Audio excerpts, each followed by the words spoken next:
छात्र मित्रों नमस्ते। रुक्मिणी संगल लिखित वीरभूमि पर कुछ दिन, इस पाठ की आधी जानकारी हमने इसके पहले ली थी। उसके द्वारा हमें पता चला कि लेखिका ने राजस्थान के जोधपुर शहर में स्थित उम्मेद भवन, मंडोर गार्डन, मेहरानगढ़, जसवंत ठंडा स्मारक, इसी के साथ साथ जैसलमेर शहर में स्थित पटवा हवेलियाँ, इन सभी स्थलों की यात्रा कर उनका मनोहारी वर्णन किया था। अब हम लेखिका के साथ जैसल शहर में स्थित एक और स्थल की सैर करने निकलते हैं और वह स्थल है ग्राम जो है उस ग्राम के कार्यक्रम में शामिल होना। लेखिका हमें बताती है आज ही सम का कार्यक्रम भी था। सम एक ग्राम है, एक गांव है जो होटल से 11-12 किलोमीटर दूर रेत की चादर पर बसा है। अब देखिए, लेखिका जिस होटल में ठहरी हुई थी उस होटल से 11-12 किलोमीटर की दूरी पर रेत की चादर पर बसा हुआ साम गांव है। रेत की चादर पर बसा हुआ यानी चारों तरफ, हर तरफ आपको वहाँ रेत दिखाई देगी, कहीं भी पेड़ पौधे या हरियाली नहीं दिखाई देगी और इसीलिए यहाँ कहा गया है कि यह गांव रेत की चादर पर बसा हुआ है। इस सम ग्राम से 1.5-2 किलोमीटर पहले ही जीप ने हमें उतार दिया। अब इस गांव में जाने के पहले आपको 1.5-2 किलोमीटर पहले ही जीप से वहाँ उतरना पड़ता है और वहाँ से चलकर आगे इस गांव में जाना पड़ता है, जहाँ कई सारे रेगिस्तानी जहाज यानी ऊँट, रेगिस्तानी जहाज किसे कहा जाता है? ऊँट को। तो ये रेगिस्तानी जहाज अपनी सवारियों की प्रतीक्षा कर रहे थे, यात्रियों की प्रतीक्षा कर रहे थे, इंतज़ार कर रहे थे। हम भी एक जहाज में, एक ऊँट में सवार हो गए, बैठ गए। डर भी लग रहा था, प्रसन्नता भी हो रही थी, उत्सुकता भी। डर इसलिए लग रहा था क्योंकि ऊँट की सवारी करते समय बहुत ही डर लगता है। यह पहला अनुभव था लेखिका का और इसीलिए उन्हें डर भी लग रहा था और दूसरी ओर खुशी भी हो रही थी, उत्सुकता भी हो रही थी। उत्सुकता किस बात की कि ऊँट की सवारी किस प्रकार होगी, किस प्रकार का अनुभव वे ले लेंगी। हमारी मंजिल थी, यानी उन्हें यह ऊँट की सवारी करके जहाँ जाना था वह स्थल था सूर्यास्त केंद्र बिंदु यानी सनसेट पॉइंट। सनसेट पॉइंट को देखने के लिए लेखिका ऊँट की सवारी कर आगे बढ़ी। ऊँट की सवारी का यह पहला अनुभव था। ऊँटों की कतारें ही कतारें, सभी पर नर नारी और बाल वृद्ध सवार थे। ऊँटों की कतारें थी, सभी पर नर नारी स्त्री पुरुष, बाल यानी बच्चे, वृद्ध यानी बूढ़े सवार थे। शायद सभी की हृदय गति वैसे ही धड़क रही थी जैसी हमारी। यानी लेखिका कहती है कि ऊँट की सवारी का अनुभव इतना रोमांचकारी था कि दिल की धड़कन तेजी से बढ़ रही थी। फिर भी रोमांचकारी और मनोरंजक, यानी ऊँट की सवारी का अनुभव रोमांच उत्पन्न करने वाला और उसी के साथ साथ खुशी प्रदान करने वाला भी था। कुछ ऊँट अपनी सवारियों को गंतव्य तक पहुंचाकर वापस आ रहे थे, यानी कुछ ऊँट जो थे वे ऊँट सवारियों को, पर्यटकों को साम गांव तक छोड़कर फिर से वापस लौटते हुए दिखाई दे रहे थे। यहाँ रेत के मखमली गद्दे जिन पर आपके पग 5-7 अंगुल नीचे धंसते जाते हैं। रेत के मखमली गद्दे यानी चारों तरफ रेत ही रेत फैली हुई थी और उस रेत पर अगर आप चलेंगे तो आपके पग यानी आपके पैर 5-7 अंगुल, 5-7 उंगलियां नीचे धंसते जाते हैं, यानी नीचे 5-7 उंगलियों के अंतर तक आपके जो पैर है वह रेत के अंदर चले जाएंगे यानी फंसेंगे। पंक्तिबद्ध ऊँटों की कतारें, पंक्तिबद्ध यानी एक क्रम से ऊँटों की कतारें दिखाई दे रही थी। उन पर रंग बिरंगी पोशाकों में आसीन पर्यटक, यानी ऊँटों पर आसीन बैठे हुए ऐसे पर्यटक जो थे वे रंग बिरंगी पोशाक पहने हुए पर्यटक अपने गिरने के भय से कोई दम साधे बैठे थे, यानी अपने आप को, अपनी सांस को संभालते हुए, अपने आप को संभालते हुए इन ऊँटों पर पर्यटक बैठे थे। देखते ही देखते हम सब अपने गंतव्य पर पहुंच गए, यानी साम गांव पहुंच गए। क्या अद्भुत दृश्य था, जो नज़ारा था बहुत ही अनोखा था। बच्चों के खिलौने, दूरबीन, चिप्स, कुरकुरे, खाकड़ा, चाट पकौड़े जैसी अनेक वस्तुएं लिए विक्रेता चलती फिरती दुकानों की तरह घूम रहे थे। कुछ राजस्थानी कन्याएं और स्त्रियां लोकगीत सुनाकर पर्यटकों को प्रसन्न करने में निम्न थी। अब यहाँ लेखिका बताती है कि जब वह शाम गांव पहुंची तो अनेक वस्तुएं हाथ में लिए बेचने के लिए विक्रेता उन्हें दिखाई दिए। जो विक्रेता वस्तुओं को बेचने के लिए घूम रहे थे तो कई और राजस्थानी लड़कियां, स्त्रियां राजस्थानी गाना सुनाकर पर्यटकों का, यात्रियों का मन बहला रही थी। अनेक पर्यटक अपने कैमरे में बटन ऑन कर अस्ताचलगामी भास्कर को कैमरे में बंद करने के लिए सन्नद्ध थे और दूसरी ओर कुछ पर्यटक, कुछ यात्री जो सनसेट है, डूबते हुए सूरज को, भास्कर यानी सूर्य को अपने कैमरे में बंद करने में व्यस्त थे। देखते ही देखते चमकता सूर्य ताम्रवर्णी होकर यानी लाल रंग का होकर जल्दी जल्दी दूर क्षितिज में लय होता जा रहा था, डूबता जा रहा था। साथ ही पर्यटकों के कैमरों में कैद भी, यानी एक तरफ सूरज डूबता जा रहा था तो दूसरी तरफ पर्यटक इस डूबते हुए सूरज को अपने कैमरे में बंद करने में व्यस्त थे। कुल मिलाकर वह जन सैलाब किसी महाकुंभ की याद ताज़ा करा रहा था।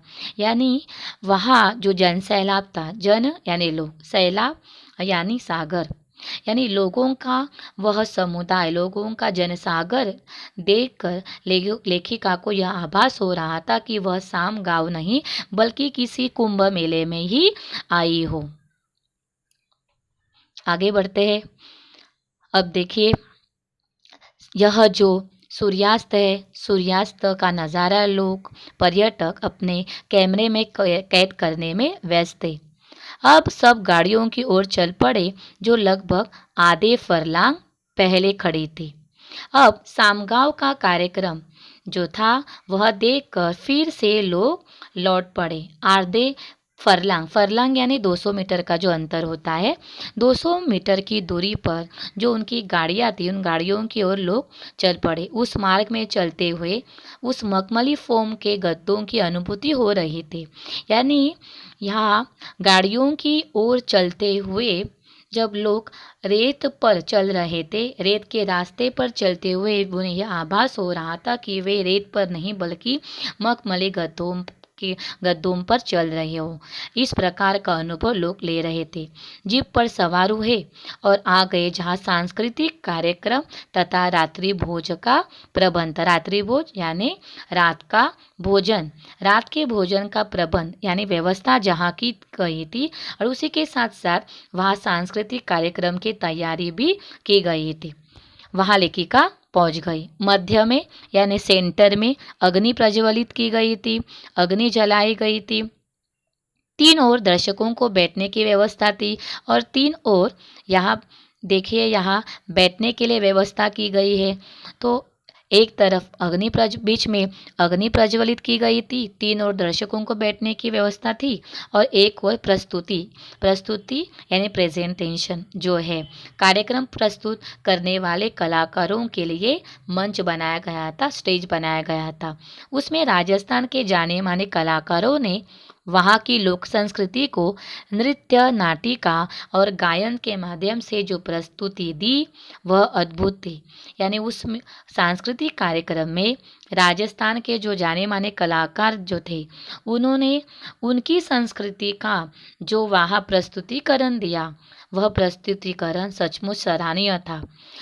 उनकी संस्कृति का जो प्रत्यय था वह नृत्य यानी डांस, नाटिका ड्रामा, गायन यानी सिंगिंग, इस माध्यम से वहाँ के कलाकारों ने उनकी संस्कृति का परिचय दिया। देश विदेश में प्रस्तुति देने वालों का यह संगम, यह जो मिलाप है, दर्शकों को भाव विभोर किए था। यानी दर्शक जो देखने वाले लोग थे वे लोग भावुक हो गए। रात्रि भोज की तैयारी संपन्न हो चुकी थी। रात के भोजन की तैयारी हो चुकी थी। भोजन में राजस्थानी व्यंजनों का वैविध्य था। भोजन में राजस्थानी पदार्थ खाद्य पदार्थ जो थे उन पदार्थों में विविधता थी। सेल्फ सर्विस, जैसा रुचे जितना रुचे लीजिए, खाइए, आनंद उठाइए की तर्ज पर सब भोजन कर रहे थे। इस ढंग से लोग वहाँ भोजन कर रहे थे कि जितना चाहिए हम ले सकते हैं, जितना चाहिए हम खा सकते हैं। इस ढंग से लोग वहाँ के भोजन का आस्वाद ले रहे थे। अब हम आगे देखते हैं। इन सब स्मृतियों के साथ होटल वापस आए, यानी शाम गांव की स्मृतियाँ यानी उसकी यादें, इन यादों को साथ लेकर लेखिका होटल वापस आई।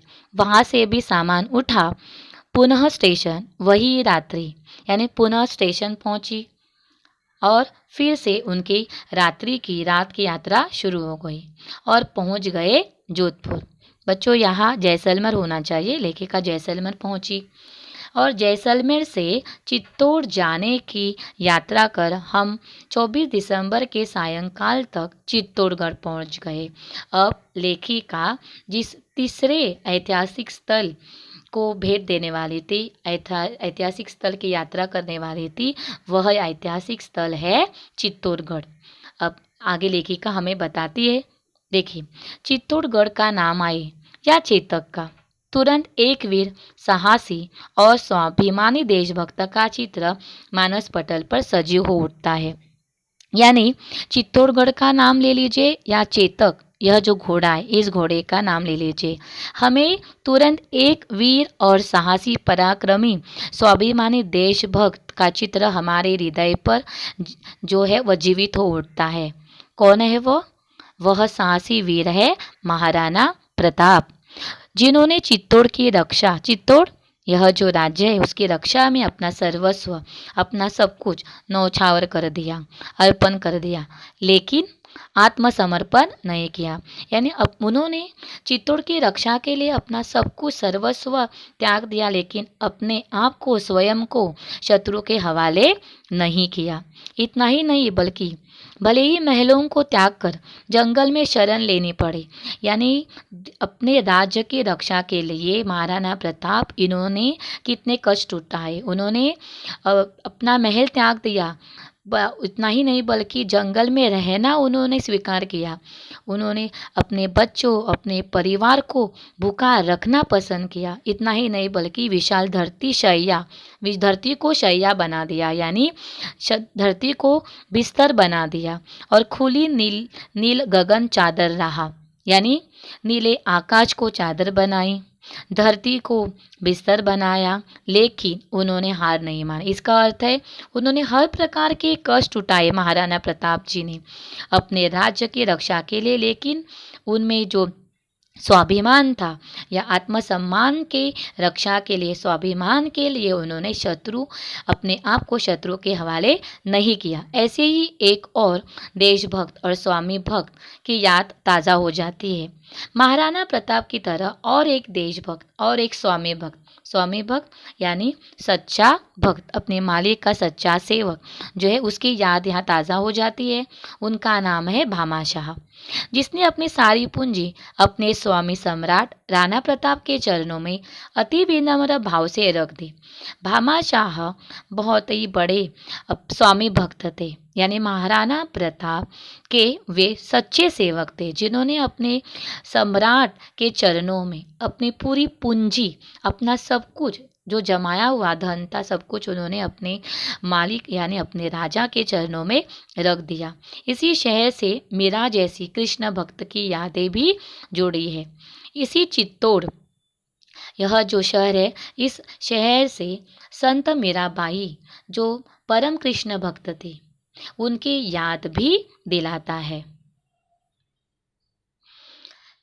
यह छोटा सा शहर है, लेकिन इसके कण कण में वीरता, त्याग और भक्तिभाव भरा दिखता है। भले ही चित्तौड़ छोटा सा शहर क्यों न हो, लेकिन इसके कण कण में वीरता, बहादुरी, त्याग का मतलब है समर्पण, अर्पण करना और भक्तिभाव इस छोटे से शहर में हमें भरा हुआ दिखाई देता है। यहाँ के बाशिंदों का मतलब होता है यहाँ के जो निवासी हैं, यहाँ के जो लोग हैं, उन लोगों में जो सहजता है, जो अपनापन है, जो सरलता है, बहुत ही सभ्यता है, बहुत ही सीधापन उनमें जो है, भाईचारा जो है, वह देखकर सहज ही यहाँ के महापुरुषों के गुणों की अभिव्यक्ति हो जाती है।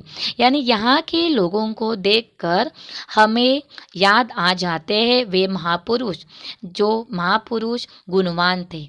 तो उन महापुरुषों की गुणों की अभिव्यक्ति यानी उनके गुणों की याद दिलाते हैं यहाँ के निवासी, जो इन्हें विरासत में मिले प्रतीत होते हैं। कि यहाँ के निवासियों से जब आप बातचीत करेंगे, उनसे उनसे जब आप मिलेंगे, तब आपको पता चल जाएगा कि यहाँ के जो लोग हैं, उनके रोम रोम में त्याग, वीरता, भक्ति भाव, इस प्रकार के गुण भरे हुए हैं, क्योंकि यह सब कुछ उन्हें विरासत में मिला हुआ पता चलता है। दर्शनीय स्थलों में एक विशाल दुर्ग है, जिसके विषय में कहा जाता है कि गढ़ों में गढ़ चित्तौड़गढ़, बाकी सब गढ़ैया। इस गढ़ यानी जो दर्शनीय स्थल है, चित्तौड़ में देखने योग्य जो स्थल है, उन स्थलों में एक जो देखने योग्य स्थल है वह है विशाल दुर्ग, यानी बहुत ही बड़ा किला। और इस किले के बारे में यह कहा जाता है, गढ़ों में गढ़ चित्तौड़गढ़। यानी अगर किसी गढ़ को देखना है, गढ़ के बारे में आपको जानकारी चाहिए, तो चित्तौड़गढ़ को देख लीजिए, क्योंकि बाकी सारे गढ़ैया हैं, छोटे छोटे गढ़ हैं। अब चित्तौड़गढ़ के बारे में लेखिका हमें बताती है कि इस गढ़ के अंदर मेरा मंदिर, विजय स्तंभ, देखिए यह विजय स्तंभ है, गौमुखी कुंड, कालिका मंदिर, पद्मिनी महल, जौहर कुंड, कुंभ मेला महल, जैन मंदिर और श्री महाराणा म्यूजियम जैसे महाराणा म्यूजियम जैसे अनेक दर्शनीय स्थल हैं। जैन मंदिर में सभी 24 तीर्थंकरों की प्रतिमाएं स्थापित की गई है। अब यह जो चित्तौड़गढ़ है, उस गढ़ में ये सारे क्या है, आपको स्थल दिखाई देंगे। कौन कौन से? मेरा मंदिर, विजय स्तंभ, गौमुखी कुंड, कालिका मंदिर, पद्मिनी महल, जौहर कुंड, कुंभ महल, जैन मंदिर और महाराणा म्यूजियम।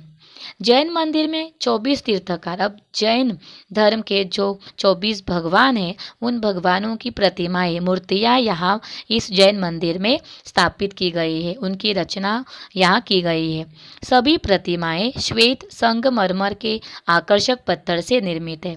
अब ये 24 भगवान की जो प्रतिमाएं, मूर्तियाँ हैं, वे सफ़ेद संगमरमर यानी मार्बल के आकर्षक पत्थर से निर्मित है। पश्चिम की ओर बना रामपोली किले का मुख्य प्रवेश द्वार है। यानी चित्तौड़गढ़ का जो मुख्य दरवाज़ा है वह है रामपोल। जैन मंदिर के सामने ही बड़े से गेट में विजय स्तंभ है, जो महाराणा कुंभा द्वारा मालवा के सुल्तान और गुजरात के सुल्तान के संयुक्त आक्रमण की साहसिक विजय के रूप में बनाया गया है। यह है विजय स्तंभ। यहाँ जौहर कुंड में रानी पद्मिनी जैसी वीरांगनाओं के जौहर की कहानी का प्रतिबिंबित है। अब यह जो है, यह है पद्मिनी महल। अब देखिए, यहाँ बताया गया है कि यहाँ जौहर कुंड में रानी पद्मिनी जैसी वीरांगनाओं के जौहर की कहानी प्रतिबिंबित होती है, यानी पता चलती है। रानी पद्मिनी के बारे में यह जानकारी है कि वह राजा रतन सिंह की रानी थी, यानी चित्तौड़ के राजा रतन सिंह इनकी वह रानी थी। उनकी खूबसूरती पर मोहित होकर अलाउद्दीन खिलजी ने चित्तौड़ पर आक्रमण किया, जिस युद्ध में रतन सिंह और उनके जो बाकी के योद्धा थे वो मारे गए।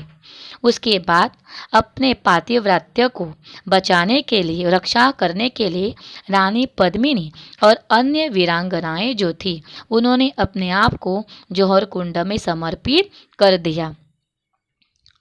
आगे बढ़ते हैं।